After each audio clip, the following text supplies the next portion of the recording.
নমস্কার বন্ধুরা, সবাই কেমন আছে? আশা করি সবাই খুব ভালো আছে। আমি তো খুব ভালো আছি। সুন্দরবনের সুন্দর ব্লগ অ্যান্ড কুকিংয়ে আবারও একটা নতুন রেসিপি নিয়ে চলে এলাম। আজকে একদম ঝটপট বানিয়ে নিতে পারবে খুব ভালো একটা রেসিপি।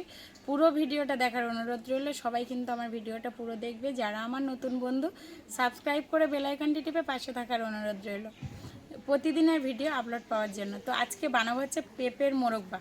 আমরা খেয়েছি হচ্ছে চাল কুমড়োর মোরব্বা হয়, ওইটা আমরা খেয়েছি, কিন্তু আমি আজকে পেঁপের মোরব্বা বানাবো।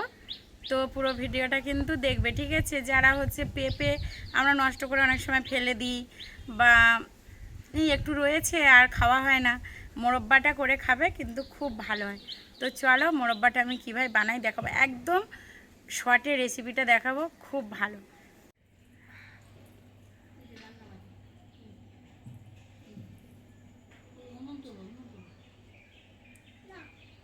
এখানে আমি পেঁপের মোরব্বা বানানোর জন্য পেঁপে নিয়ে নিয়েছি, আর নিয়ে নিয়েছি আমি 150 গ্রাম চিনি। এটা চিনির ক্যারামেল তৈরি করার জন্য। তো আগে আমি পেঁপেটা কেটে নেব পরিষ্কার করে ধুয়ে। এখানে আমি থালাতে জল নিয়ে নিয়েছি। আগে থেকে পেঁপে ধুচ্ছি না, কারণ কেটে ধুতে হবে ভালো করে, সেই জন্য। তো এখন আমি পেঁপেটা কেটে নেব।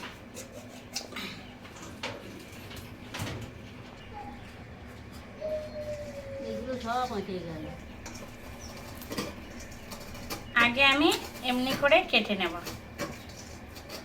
যেরকম চাল কুমড়ো কাটে সেই রকমই পিসটা হবে, আর গাটা সুন্দরভাবে পরিষ্কার করে নিতে হবে, একদম যেন সবুজ সবুজ না থাকে।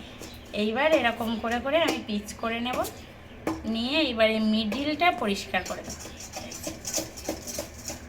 কেউ বুঝতেই পারবে না মোরব্বা বানানোর পরে যে এটা চাল কুমড়ো না পেঁপে।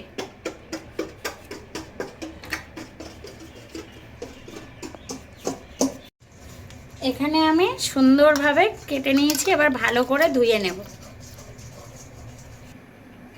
এখানে আমি জলটা গরম করতে দিয়েছি, জলটা গরম হোক।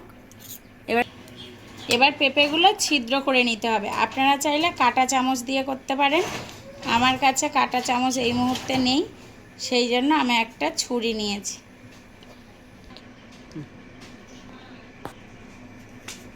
কাঁটা চামচ দিয়ে করলে ভালো হয়। আচ্ছা, এই ছিদ্রগুলো করলে কি হবে? ওই যে চিনি রসে ফেলবো, আচ্ছা, চিনির রসটা হবে, ও ঢুকে যখন যাবে, ফুটবে তখন ওর ভিতরে ঢুকে যাবে, তাই তো? হ্যাঁ। আর ওই এখন তো ভালো করে এটাকে ভাপ দিয়ে নিতে হবে। আচ্ছা আচ্ছা, যাতে নরম হয়ে যায় বা সেদ্ধ হয়ে যায়। হ্যাঁ, সেই কারণে ভালো হয়। তাহলে আজকে এটা আমরা পেঁপের মোরব্বা করে খাবো, তাই তো? হুম। যাদের চাল কুমড়ো নেই তারা এই পেঁপে দিয়ে মোরব্বা করে খেতে পারে। মোরব্বার কিন্তু খুব দাম, কত কিনা খাবে।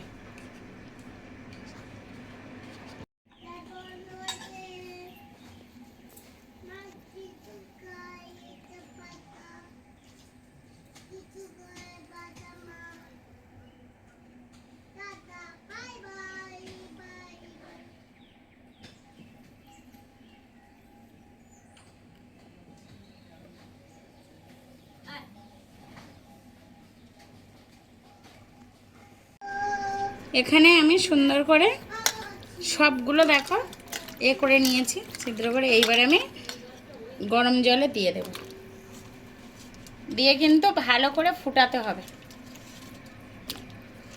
পেঁপেটা কিন্তু আমার হয়ে গেছে, দেখো। এবার আমি নামিয়ে নেব। এবার আমি এখানে 150 গ্রাম চিনি নিয়েছি, চিনিটা পুরোই দিয়ে দেব। এবার একটা শিরা বানিয়ে নেব। এইবার এই বাটির যতটা চিনি ততটা জল দিলাম,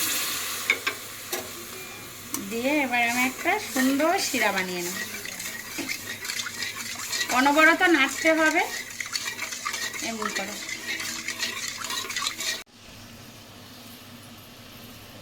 ভালো করে নেড়ে নেড়ে চিনি শিরাটা বানিয়ে নিতে হবে।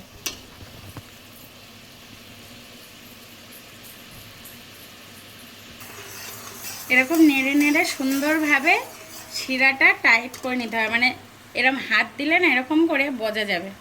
তো এখনো হয়নি, দেখতে পাচ্ছ, চিট করে আনতে হবে।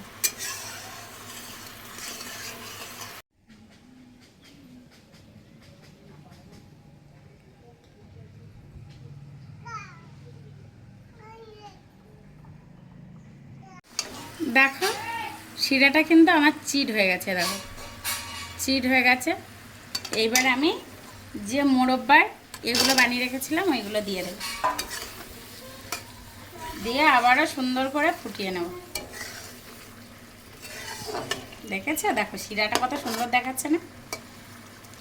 পেঁপের মোরব্বা। পেঁপের মোরব্বা কেউ দেখে বুঝতেই পারবে না এটা পেঁপের মোরব্বা। যখন বানাবো না পুরো রেডি হয়ে যাবে, কেউ দেখে বুঝতেই পারবে না। এখানে দেখো ফুটে গেছে আমার, আর দেখো কত সুন্দর দানা দানা ধরে এসেছে চিনিটা, দেখেছো? দেখো গায়ে দানা দানা হয়ে আসে। আর একটু বাকি আছে, এবার আমি নামিয়ে নেব। মোরব্বা কিন্তু রেডি, দেখো।